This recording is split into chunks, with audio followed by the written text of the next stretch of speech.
Hi everyone, Pam Gregory, astrologer. I'm going to be speaking to you today about the first half of March and the new moon that we have coming up in Pisces on the 10th. Now, we're still in very fast-moving energy. You're probably feeling that. All of the planets are still moving direct at this point, and the energy is really building strongly into March and particularly April. It's really accelerating. I'm going to be speaking, as I say, about the first half of March in this video, but the second half of March is super strong because we have the Aries equinox, which is really the beginning of the astrological new year, and we also have a lunar eclipse in Libra. And then April is one of the most powerful months of the year, but we'll save that for next time. So as we enter March, we still have a very tight square between Mars and Jupiter, and that's a hangover from the end of February. And this is still very much fighting for beliefs. Mars is in Aquarius, which is about freedom, truth. Jupiter represents beliefs. It's in Taurus, so this could be linked to food, the agricultural system. It could be linked to some kind of change in the financial system, perhaps, because Taurus is about money and banking and that kind of thing. But there's a fighting for beliefs here. And then on the 3rd of March, we go into another aspect which is linked to freedom as well, which is Venus square to Uranus. And that's at 19 of Aquarius. Taurus, Venus at 19 of Aquarius. So check on your birth chart if either of those, either Venus or Uranus, are falling in your 5th house or your 7th house of relationship. You might be feeling restless. You want more freedom, you want more independence, you want more space. Don't box me in. I want more variety. This is feeling a bit stale, a bit deadening. And if you don't know what I'm talking about, you can download a free birth chart from my website. If you go to the link below, you can get a 2-part video series that will take you from zero to understanding these points in your chart and what it means for you in your life. And this is not a personalized birth reading of any kind. These are teaching videos, but you can use them ad infinitum. You can watch them as often as you like, for as long as you like. And it really is the beginning of your astrological journey. So people are really enjoying them. Then on the 3rd, also the same day, we have a semi-square between Jupiter and Neptune, and these are really the rulers of Pisces. Jupiter is the ancient ruler, Neptune is the modern ruler, Neptune, of course, still being in its own sign of Pisces. And this can either lead to some disappointment or disillusionment about the state of the world. How's it come to this? Or it can be a still optimistic sense of idealism, philanthropy. How can we make the world a better place? It can operate in a very positive sense. And then by the 8th is a really good day if you're working on a creative project, because we've got Mercury conjunct Neptune at 27 of Pisces and also semi-square Jupiter. So this is imagination, this is inspiration, this is big thinking, big future visions, big dreaming. So that combination is really excellent. Any kind of creative project that you're working on, the 8th is a really good day to use. By the 9th, we have an exact square between Mars and Uranus. This is just the day before the new moon. And so Mars now at 19 of Aquarius, Uranus at 19 of Taurus. And so this is really very rebellious energy, revolutionary energy again, because Uranus and the sign it rules, Aquarius, both linked to freedom, rebellion, revolution, every voice needing to be heard. So it can be quite impulsive, quite erratic. It can lead to more seismic activity, particularly both of these signs are fixed, and also because Uranus is in Taurus, and Taurus is fixed Earth. That's its symbolism, fixed Earth. So there's a kind of pressure building up that has to find an outlet, that just has to suddenly go, because they're not immutable signs that can adjust. They're in fixed signs, so the tension tends to build and build, and then so it can lead to greater seismic activity, aviation disruptions, because Uranus is linked to aviation, can link to power outages, cyber attacks, those kinds of dislocations, discontinuities. So that's on the ninth reading, leading straight into the new moon, which is on the 10th. Now, the new moon is at it's at 1 a.m. Pacific and 9 a.m. UK time. It's at 20 degrees 40 of Pisces. So let's take a look at this chart now, and I can talk you through it.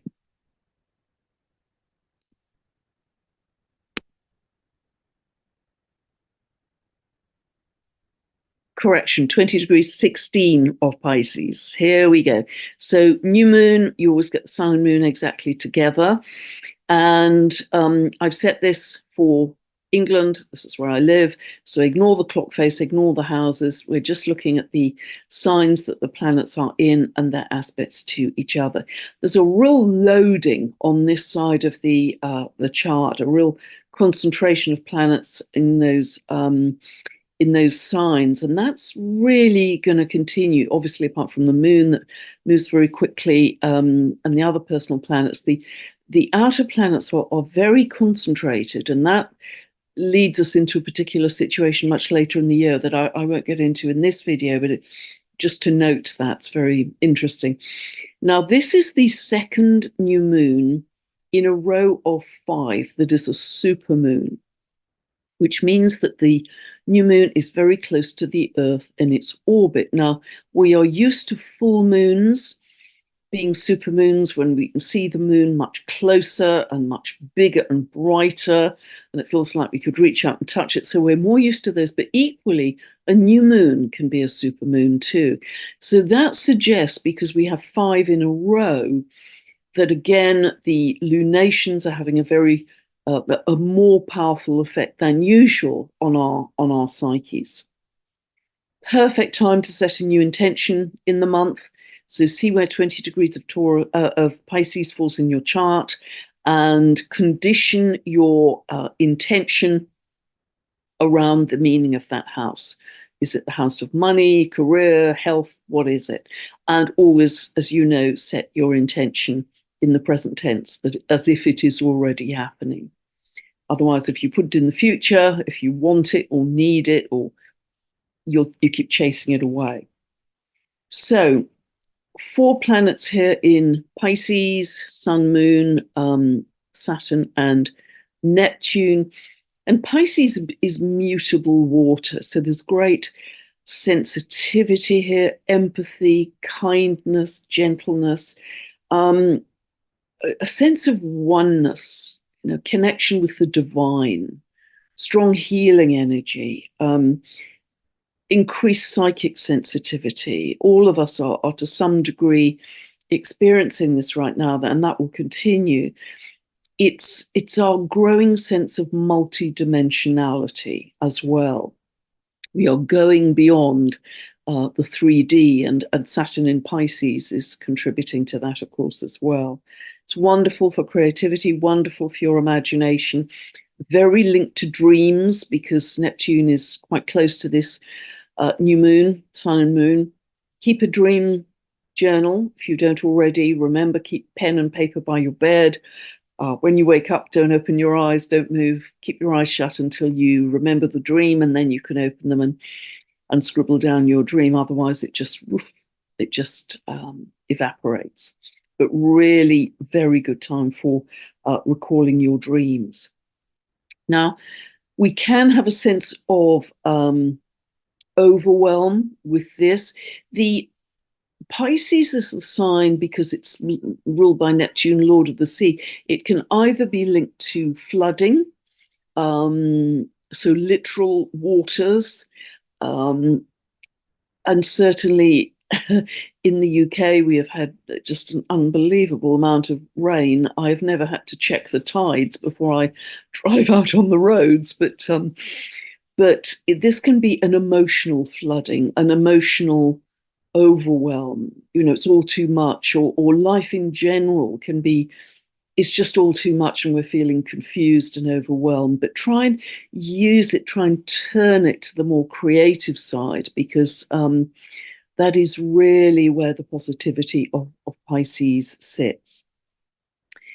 I think also compassion. Compassion is a really big word for Pisces. And of course, there are many situations in the world where we just instantly feel compassion. There's so many horrific situations. So it is very easy at this time, I think, to feel compassion, to link together with our hearts and feel that. And quite right too. And also with Saturn being quite close to this new moon, it's a practical compassion as well. What can we do? What can we do realistically to help? And of course, things we can do, or like that simple 15-minute meditation on a Sunday that is running now. I'll put the link for that below if you don't know about it. But things like that are as simple as that, that's where we are using our compassion productively. Now, what is interesting here to me is that although Saturn is, a little wide for this conjunction, it's about 9 degrees away from the new moon, and Neptune equally is a bit wide at 7 degrees away. The new moon, the sun and moon, they are actually at the midpoint of the Saturn, what will turn out to be a Saturn-Neptune conjunction. Because gradually, of course, Saturn moves much faster than Neptune. Saturn and Neptune will come together in an operational conjunction March next year, and then through June, July, August, they'll be very close, within about a degree. They don't absolutely precisely exactly to the minute come together in a conjunction until February 2026, and they do that at, can you believe, 0 of Aries. 0 of Aries. So they holding hands enter the very first degree of the zodiac, the creator degree, I like to call it, starting a whole new episode for us. And I'll talk much, much more obviously as we get closer to that. But nevertheless, I think because this new moon is falling at the midpoint, and if you're not aware of midpoints, they are just literally, spookily enough, the halfway point between two planets. So, you can just do this very easily by eye. Obviously you've got to calculate the minutes exactly ultimately, but if you say, okay, well, Saturn is about 9 degrees from the sun moon, Neptune is 7, okay, so what's the difference? What's the distance between Saturn and Neptune? Well, it's about 16 degrees. We halve that to find the midpoint. That's 8 degrees. So we add 8 degrees to Saturn, and we end up at 19 degrees of Pisces. So the midpoint of Saturn and Neptune is right on that new moon. And you've got to keep a really tight orb of a couple of degrees when you're working with midpoints. But nevertheless, this new moon may give us a glimpse of what we might expect as Saturn and Neptune come closer, starting in spring next year. So, firstly, this is a very vivid memory for me, because the last time Saturn-Neptune in coming together from conjunction to next conjunction, it's about a 36-year cycle. So about 36 years ago, 35, 36 years ago, this was November 1989. And some of you familiar with history may know what that time was about. This was about the Berlin Wall coming down. The Berlin Wall. Now, Saturn is linked to walls, borders, boundaries, fences. You shall not pass. It's linked to separation, division. And there was a the Berlin Wall was this massive wall. It was actually a double wall, and I think the length was 155 kilometers that separated West Germany from East Germany and really Central and Eastern Europe, the communist bloc. And it was a double wall, and it had 302 watchtowers along that wall. And the space between, you can barely believe this was, not too long ago, the space between the walls, the double wall, was known as the death run. And if anybody was found trying to escape from the Eastern Bloc to the West, they were just shot straight away.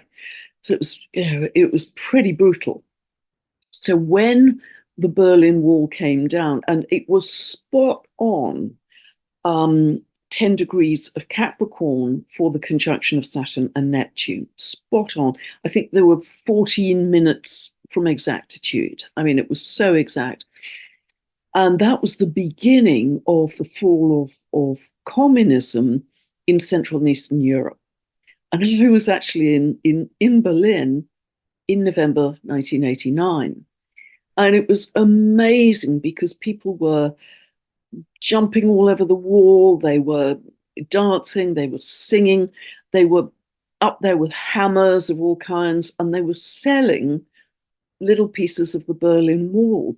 And I bought this chunk of rock from the Berlin Wall, and there was such a sense of joy and just absolute ecstasy as people flooded over from the east to the west and reconnected with family members and all kinds of things. So this was idealism made manifest, if you like. Neptune, idealism, Saturn made manifest. Dissolution, Neptune, of the wall, Saturn. In Capricorn, that Saturn rules. I mean, it couldn't have been more literal. The dissolution of the wall coming down, but more than that, the dissolution of the old order, Saturn, in Capricorn. So, this was really a sense of idealism, vision, and a whole new start, really, for that dream, that idealism. And it really was, because communism, that was the beginning, as I say, of the collapse of communism in those eastern areas. And so this is about making real the dream. One of the big themes of Saturn Neptune is making real Saturn the dream, Neptune. So we're going to see more and more of that next year. But I just wanted to highlight it because this new moon is at the midpoint. We may just see some seeds, some plants, and talking of some glimpses of what that may be about. And with regard to seeds, the dwarf planet Tiron-Hiawatha is exactly by degree at this new moon. Now, Tiron-Hiawatha is a creator farmer god, very linked to farming. We've got so many big themes about farming and food right now, as you are aware. And Tiron-Hiawatha was very concerned about having enough seeds for the harvest, for the next crop to feed everyone. So just with regard to this, and I've mentioned it several times before, do think about growing microgreens on your window ledge. Do think about getting a very inexpensive sprouter. You can get these sprouting devices. They're usually in a stack of 3, and you can grow cress seeds or broccoli sprouts or all kinds of lentils, chickpeas. You can grow all kinds of incredibly nutritious seeds and then harvest them when they're about 3 days old. They are just packed with goodness. So if there are any interruptions by chance in the food supply, as there may be with all the unstable geomagnetics we have right now, you've got something really fresh, nutritious, and good to eat at home on hand. And it's so inexpensive and so easy to do. So the other thing I really want to mention, and this was really quite exciting this week, was I've mentioned in previous videos, possibly in the Saturn in Pisces, those 2 videos, then I thought one of the aspects of Saturn in Pisces was to do with structures. Saturn, old structures, it's ancient. There could be cities, there could be temples, there could be structures of various kinds, but something old coming up from the seas. Now, just a few days ago, I discovered that there's a gigantic mountain range, underwater mountain range, and I'll put the link for this below, that has just been found. I think it's fairly close to Tasmania as well, but in the article it said it's off the coast of Chile. So it's underwater, but in particular, they're four gigantic mountains, Saturn, big structures, rock, that are beginning to emerge from the sea, Pisces. And this is really exciting because, of course, they will be, I would think, extremely fertile, covered in algae, wonderful for growing food. And this is very exciting because, as I've spoken at great length, as have other people, with Uranus in Taurus and Pluto now in Aquarius too, we are in a time of unstable geomagnetics where we may see some land falling away into the sea and other land beginning to emerge from the sea. And that isn't just Saturn in Pisces, it's obviously reinforced by, as I say, Uranus in Taurus, literally new earth, new land, Uranus, new Taurus land. It's also because of Pluto in Aquarius, which intensifies that Aquarian Uranian energy. It's also linked to Homer. This is the symbol for Homer we're going to gradually get used to. Homer, remember, linked to the Hawaiian goddess of fertility. In her fire goddess aspect, she was said to birth the 8 islands of Hawaii. From all of the volcanic lava, she was said to birth those islands and form them into land. And she has just recently just a few months ago, moved into Scorpio, again, the seas, the waters. So she is another regenerative principle from the water. So I think this is very interesting. Now, I don't know, it's going to be very hard to predict because Uranus and Aquarian energy is very unpredictable by its nature, as you know, which land may fall into the sea and which may emerge. But nevertheless, I think we're going to see a lot of that this year, particularly this year and some of next. So as I say, I'll put that link for the mountains, the underwater mountains below. The other thing to mention here is that Mercury is in an out of sign conjunction to Neptune here, 27 of Pisces. This is beautiful again for your creativity, your imagination, inspiration. But also Mercury is at 0 of Aries. It's on the world axis. It is in a very powerful place for new ideas, new thinking, ideas that you can bring onto the public stage in a very important way. And not only that, it is conjunct the dwarf planet Manwë at 2 of Aries. And Manwë, you might remember, is a dwarf planet that, with his wife Vada, was said in the creation myth to birth our cosmos, birth our Earth. Highest archangel, closest to the mind of God, a brilliant visionary creator for the cosmos and the Earth. And so this is very powerful as yet another signal for a new beginning. And they just keep on coming, these new beginnings. As you know, I've talked about this at great length in other videos. Mercury is also tightly quincunx Homer.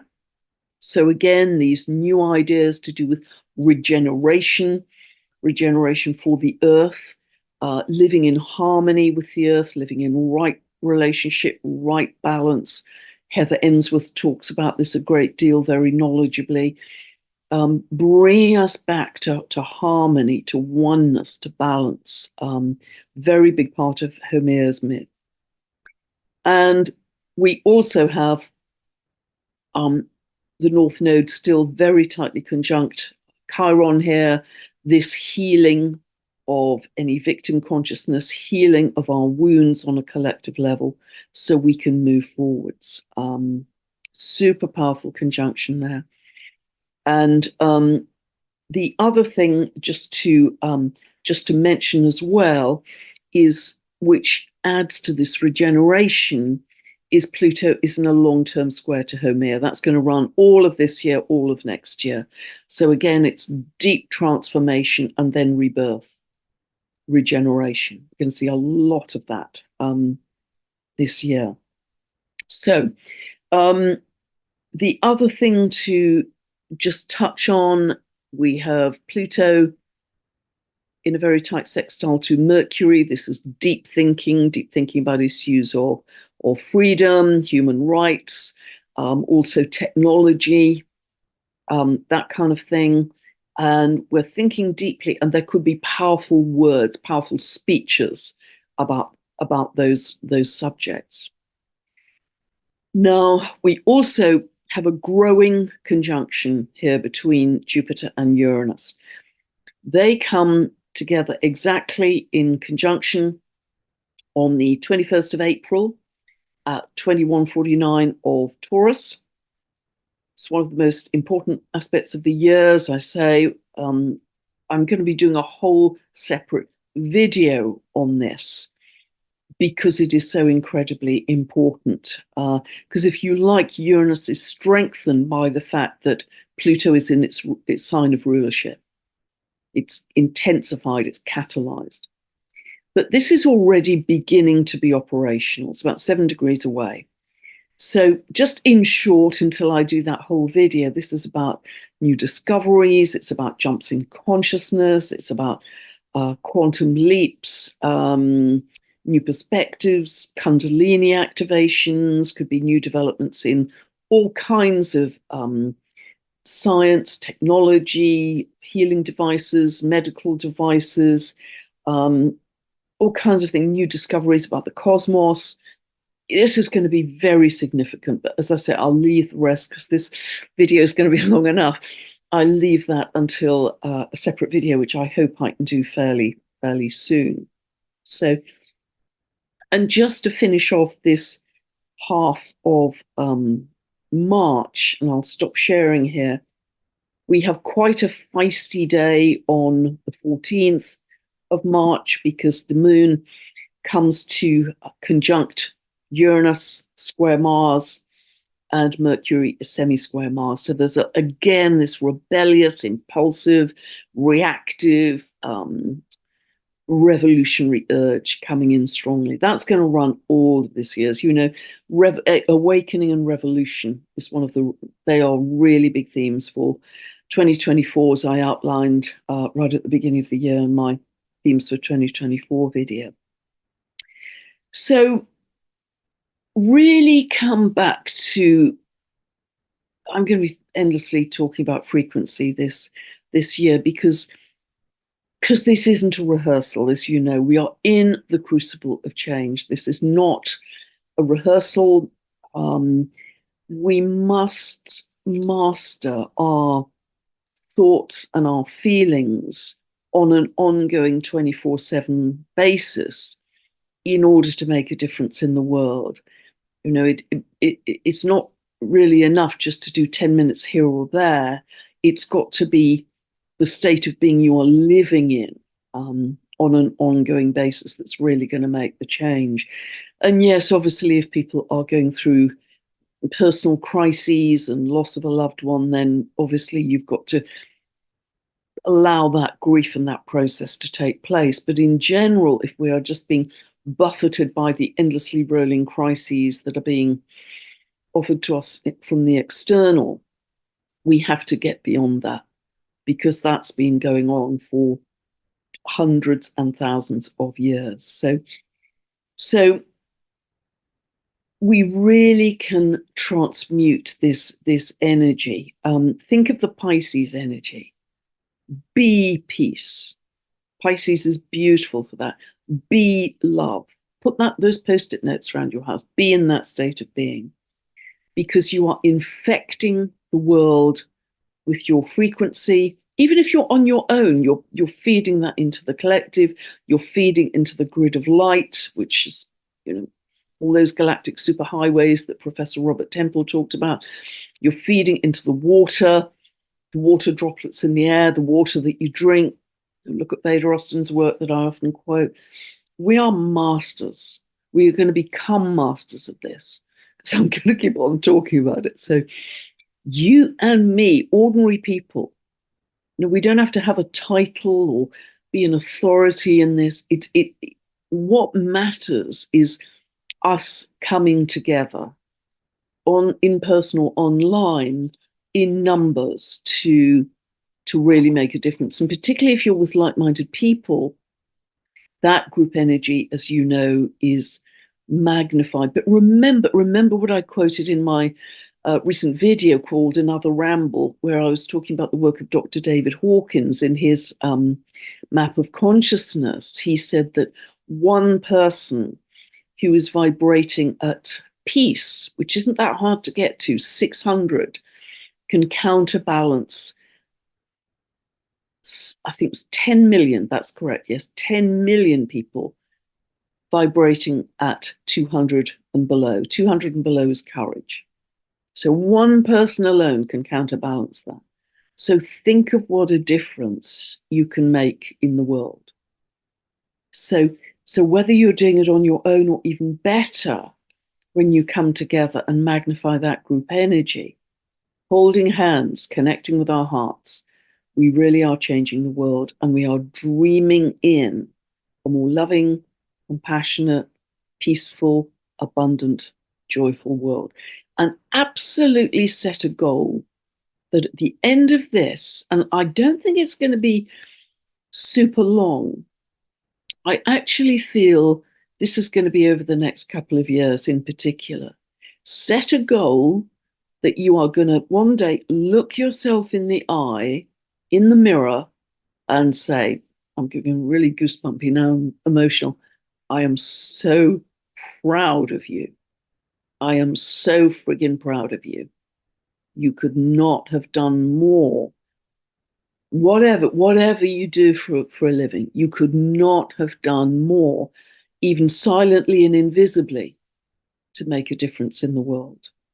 Because we are in it. This is our evolutionary opportunity that comes around about every 12,000 years.